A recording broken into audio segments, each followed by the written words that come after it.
qu'est-ce que ça veut dire tendre l'autre joue? Parce que c'est vrai que pour chacun d'entre nous, on peut avoir un certain nombre d'interrogations, mais est-ce qu'au fond le Seigneur est bien réaliste? Est-ce qu'il ne nous demande pas d'être un petit peu maso quelque part? Est-ce que tendre l'autre joue, c'est vrai que pour chacun d'entre nous, c'est aussi une interrogation. Je vous propose, pour ceux qui ont encore leur Bible, de vous transposer, de vous mettre à Matthieu 5, 39. Ceux qui ont un peu leur Bible, Matthieu 5, 39. Et peut-être appeler ceux qui sont dehors, qui puissent rentrer aussi. La jeune Florence Nisery, ainsi que...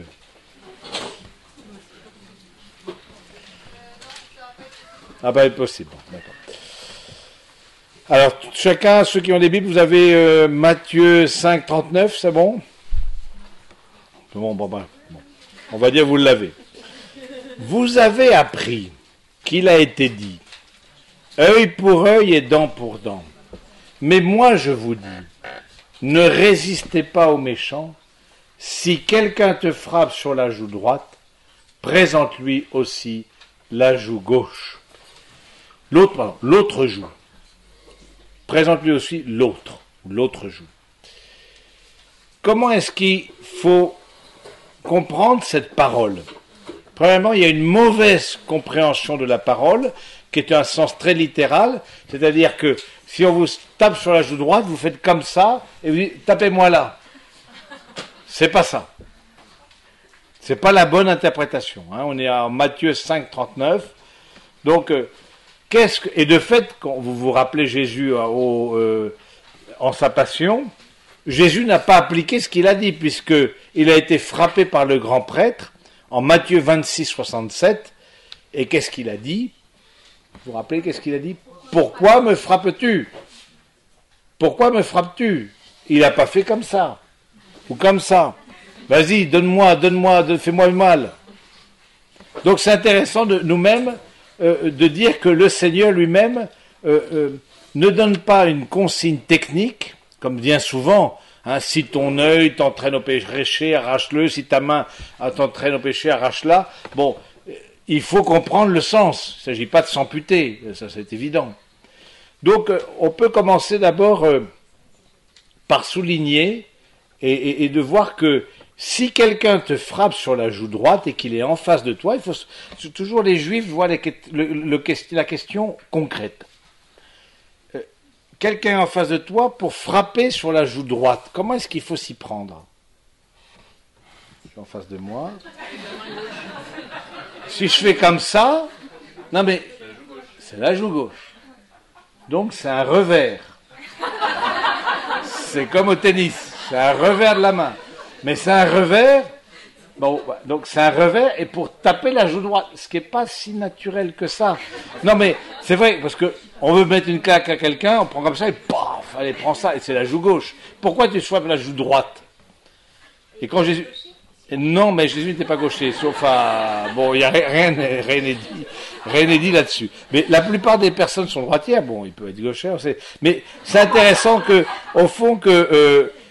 Il y a un petit détail qui mérite notre attention au fond, et souvent, et c'est là où on a perdu la culture juive et la culture hébraïque du très concret. Au fond, la personne qui a été frappée sur la joue droite, eh bien, c'est un acte plus important, plus condamnable aux yeux de la loi de Moïse que frapper comme ça un coup droit sur la joue gauche. Puisque, voyons la signification de tout cela, il faut comprendre que frapper quelqu'un du revers de la main constituait une très grande insulte. C'est tout comme si on l'infligeait une avanie. La loi juive prescrit une peine de 200 susim pour la personne qui frappe son prochain avec la paume de la main, donc la joue gauche, la plupart sont droitiers. Cette même loi dit aussi que si vous agressez quelqu'un en le frappant du revers de la main, votre amende est de 400 susim. Donc, quelque part, il y a une offense qui est bien plus grande si on frappe de la joue droite, parce que c'est pas un geste qui nous est naturel. Ça demande, d'une manière ou d'une autre, plus de oui, de détermination, quoi. C'est plus, au fond, un côté un peu plus vicieux, quoi, un peu plus. Voilà, tu le frappes sur la joue droite, c'est pas seulement la passion qui va motiver, frapper, donner une gifle sur la joue droite. C'est déjà un calcul. C'est déjà un calcul. C'est une personne qui a déjà calculé, donc il y a une certaine malice en elle-même. Hein?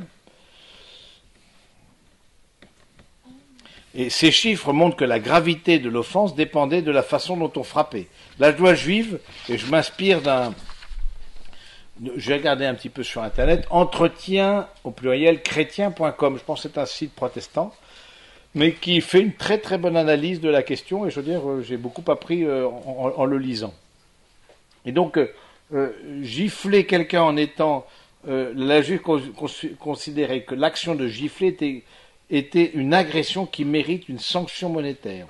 On devait payer pour une amende, pour humiliation qu'on a infligée à quelqu'un. Si vous avez frappé avec le revers de votre main, votre amende sera 2 fois plus grande, car on considérait cette insulte comme étant plus grave que les autres. Face à ça, donc c'est assez intéressant, face à ça, qu'est-ce qu'il y a? Il y a la justice punitive. Vous avez appris qu'il a été dit œil pour œil, dent pour dent. C'est un principe universel de justice. Hein, c'est dans la loi de Moïse, dans l'Exode, dans le Lévitique, dans le Deutéronome. Dans toute société, on respecte au fond ses membres et la justice doit être présente. Au fond, on rend à l'autre ce qu'il nous a donné. Ce qui est déjà un progrès par rapport à la barbarie. La barbarie, c'est la démesure. C'est le manque de loi. C'est le manque de liberté. La barbarie, c'est les passions à l'état pur. Et c'est en nous. Ne l'oublions pas, la barbarie. Nous sommes la civilisation qui s'oppose à la barbarie, c'est un état de droit. Et un état de droit, œil pour œil, dent pour dent, c'est déjà un progrès par rapport à la démesure. Et donc, la personne est amenée au fond à passer de la justice qui repose sur le principe d'équité et exige un juste châtiment. Et la punition doit refléter la gravité du crime. Vie pour vie, œil pour œil, dent pour dent, main pour main, pied pour pied, brûlure pour brûlure, blessure pour blessure, plaie pour plaie. Donc c'est intéressant de se dire que Jésus nous emmène plus loin. Il emmène plus loin que ça, qui est déjà une justice, qui est déjà un progrès. Juste un petit point. Combien de fois, quand nous avons été agressés, nous sommes dans la démesure? Nous avons été agressés dans notre honneur, nous avons été agressés dans notre propre dignité personnelle, et on voudrait que l'autre meure. On ne le fait pas, mais en tout cas, s'il pouvait lui arriver un mal grave, on pourrait s'en réjouir. Et donc, du coup, je pense que c'est intéressant de pouvoir dire déjà, est-ce que dans notre cœur, le conflit, les attitudes spirituelles face au conflit, c'est le thème d'aujourd'hui. Comment est-ce que le conflit réveille en moi tout un océan de violence? Un océan de violence que je n'ai pas forcément bien accueilli, que je n'ai pas... Mais en même temps qu'il faut traverser pour pouvoir être disciple de Jésus. Il ne faut pas en avoir peur de cet océan de violence qui nous habite. En nous, il y a beaucoup de violence. Alors, comme on est des gens bien élevés, eh bien forcément, on se restreint. Et donc, on essaie de se tempérer. Mais en même temps, je pense que c'est bien de dire, en moi, je vois que je suis capable du pire.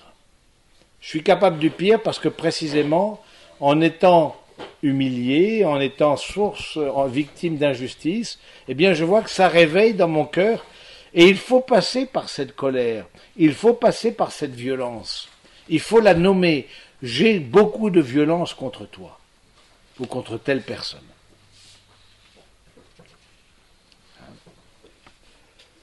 Donc l'équité demande justement que ce soit blessure pour blessure, plaie pour pied, pied pour pied, main pour main, dent pour dent, c'est l'équité.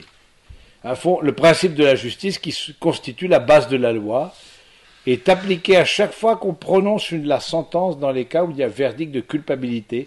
En matière de justice, on ne parle pas de pardon. Ou bien vous êtes coupable, ou bien vous êtes acquitté. Il n'y a pas de place pour demander pardon au juge en lui promettant de ne pas recommencer. Et les pères des dames qui sont venues hier, Madame Fertal-Schul et puis Madame Jodel, je trouve ont bien montré ça. Le jugement, il y a un perdant, il y a un gagnant. La médiation, qui au fond part de principes très chrétiens, c'est gagnant-gagnant. Et je pense que c'est quelque part, à travers cette parole du Christ, qui nous invite à tendre l'autre joue, on en découvre un petit peu les bases, et puis en même temps, voilà, si vous êtes coupable, eh bien vous êtes condamné, si vous n'êtes pas coupable, vous êtes acquitté. Mais qu'est-ce que ça veut dire présenter l'autre joue à l'agresseur? Au fond, c'est là où il faut un peu aller plus loin dans la réflexion de Jésus. Qu'est-ce que ça veut dire présenter l'autre joue? Est-ce que c'est simplement demander à l'autre qu'il nous fasse mal, alors qu'il nous a blessés, pour une première fois? On a vu que c'était non. Le Christ lui-même, lors du procès, a été frappé par le grand prêtre, ou le serviteur du grand prêtre, et n'a pas tendu l'autre joue, a demandé « Pourquoi me frappes-tu » Il faut rentrer dans une autre logique. Une autre logique que l'on trouve en Isaïe 55, 8 à 9, chapitre 55, versets 8 à 9. « Mes pensées ne sont pas vos pensées, mes chemins ne sont pas vos chemins, dit le Seigneur. Autant le ciel et les cieux sont élevés au-dessus de la terre, autant mes voies, mes chemins sont élevés au-dessus des vôtres, et mes pensées au-dessus de vos pensées. » Au fond, il faut rentrer dans une autre logique quand on est agressé, ou quand on est aussi agresseur. N'oublions pas que nous pouvons être aussi agresseurs. Il faut rentrer dans une autre logique qui nous invite à aller au-delà de la vengeance, parce que la difficulté, c'est que on met la justice au service de la vengeance. Alors, c'est un état de droit, du coup, mais quelque part, on veut que l'autre paye. Il faut qu'il paye. Et c'est justice, œil pour œil. Et le Seigneur nous invite plus loin, à aller plus loin, disant au fond, ne vous conformez pas au monde présent, réformez, transformez votre manière de penser. Et tendre l'autre joue, c'est transformer notre manière de penser. Aller dans une autre pensée, aller dans une autre mentalité. Au fond, c'est une forme de conversion, une autre orientation.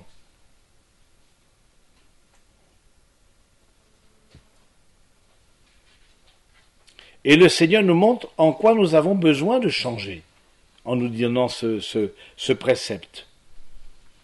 Mais il faut regarder, si quelqu'un te frappe, donne-lui l'autre joue, mais c'est aussi en lien avec un autre passage de l'Évangile, si quelqu'un prend ta tunique, donne-lui ton manteau. Si un soldat te force à transporter ses bagages pour une distance d'1 mille, ce qui est une pratique reconnue par la loi de Moïse, donne-lui un autre 1000. Fais un autre 1000 supplémentaire avec lui. Si un mendiant te demande quelque chose, donne-lui ce dont il a besoin. Au fond, c'est aller plus loin dans l'amour. Et ça c'est quelque chose de très fort dans cette parole-là, tendre l'autre joue, c'est montrer un autre visage face à l'agression. On montre une partie du visage parce qu'on est frappé sur la joue droite, tend l'autre joue, c'est-à-dire montre une autre partie de ton visage, montre une autre partie de ta manière d'être au monde, montre une autre partie, une autre façon de gérer les conflits. C'est pas dans une attitude, on le comprend bien, masochiste. Bien au contraire. Et donc le Seigneur nous demande à travers cette parole, il vous a été dit, la loi de Moïse, qui était un progrès, mais moi je vous dis, qui va bien au-delà. Le christianisme joue dans une autre cour, complètement une autre cour. On est dans la gratuité, on est dans le pardon. Il accomplit la loi de Moïse, c'est ce que dit Jésus, je ne suis pas venu abolir mais accomplir. Et le christianisme, d'une certaine manière, à avoir avec le cœur. Comment, quel visage tu vas avoir face à l'offense que tu vas recevoir? Quelle manière de te positionner? Quelle attitude intérieure tu vas avoir? Au fond, la seule chose que tu peux changer lors d'un conflit, ou la première chose, plus exactement, que tu peux changer, c'est toi-même. C'est toi-même, parce que justement, cette manière d'être en face de l'autre et de montrer une autre va le désarmer. Ça va quelque part. Qui se positionne les autres. Ça, écrivez ça en lettres d'or au-dessous de vos studios de 9 mètres carrés. Donc, qui se positionne l'autre. Alors, je trouve ça vraiment très, très, très beau parce que justement, ça demande au fond, au mendiant qui vous sollicite, vous lui donnez ce qui lui manque. Un chrétien qui a vraiment été transformé, renouvelé dans sa manière de penser, son intelligence, pense maintenant que cette manière, de cette manière, il pense d'abord à donner plutôt qu'à s'approprier. Il donne même ce qu'on ne lui a pas demandé, et parfois, il donne au-delà de ses moyens. Au fond, c'est ce que dit l'apôtre Saint Paul, soyez vainqueurs du mal par le bien. C'est pas simple, parce que trop bon, trop, c'est 3 petits points.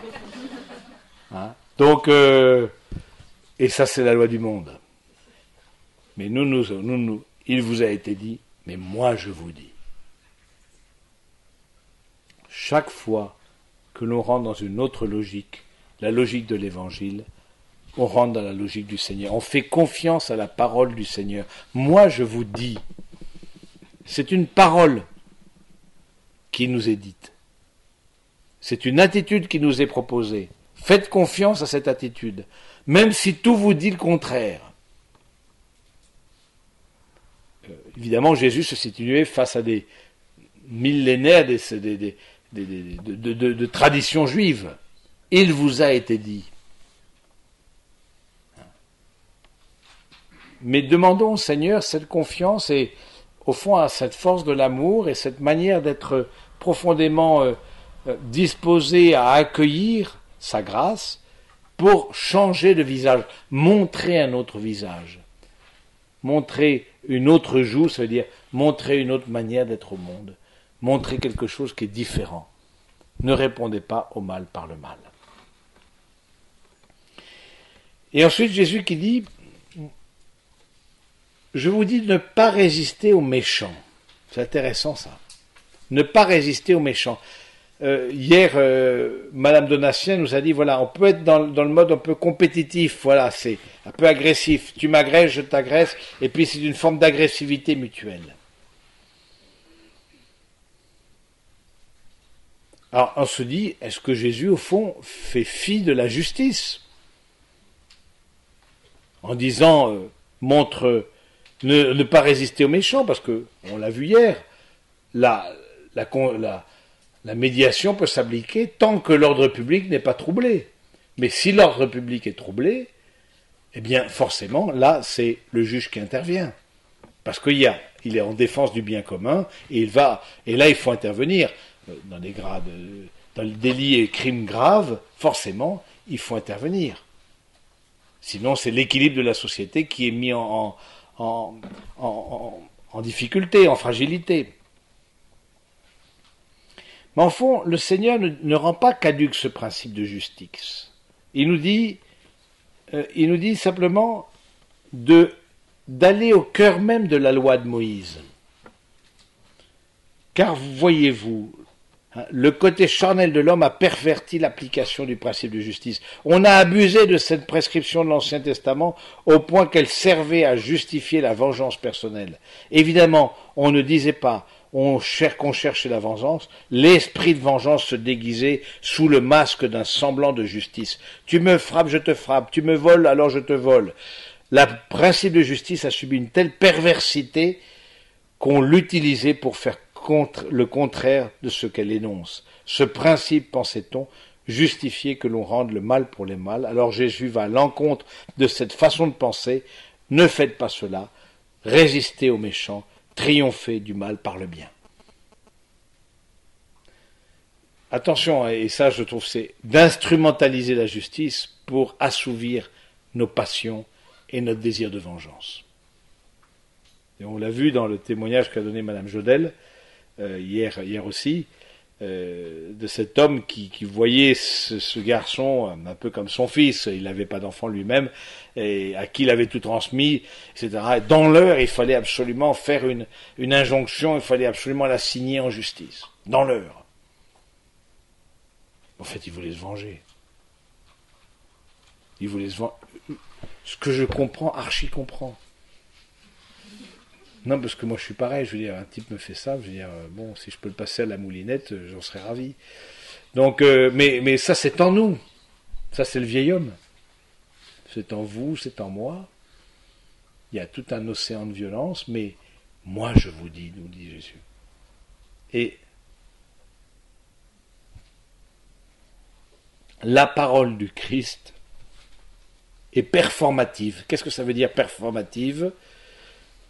C'est-à-dire, elle accomplit ce qu'elle dit, parce qu'il est Dieu. Vous voyez, c'est différent d'une parole humaine. Je vous dis, soyez à l'heure à 11h30, par exemple. C'est pas performatif, et tant mieux quelque part. Bon, mais voilà, c'est une parole humaine. Mais quand le Christ, moi je vous dis, faites confiance à la parole. Elle l'accomplit. Et Dieu dit, et cela est. Il est parole de Dieu.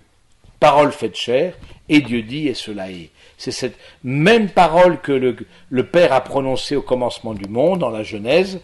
Eh bien oui, nous croyons que le Christ, si nous croyons au Christ, nous croyons en sa parole. Et ça veut dire, et c'est pour ça qu'il y a des paroles qui ne sont pas faciles à croire. Entre autres, cette parole-là. C'est pas facile à croire. Parce que quelque part, tout nous montre l'inverse.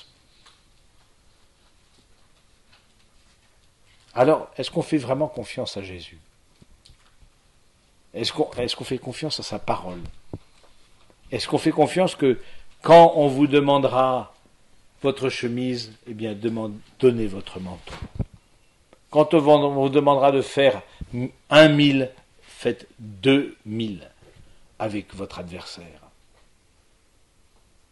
Rentrez dans une logique de gratuité, de désintéressement.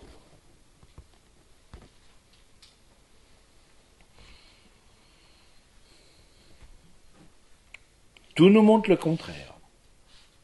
Comme au cœur même de la passion, au seuil de la passion, au seuil de la résurrection,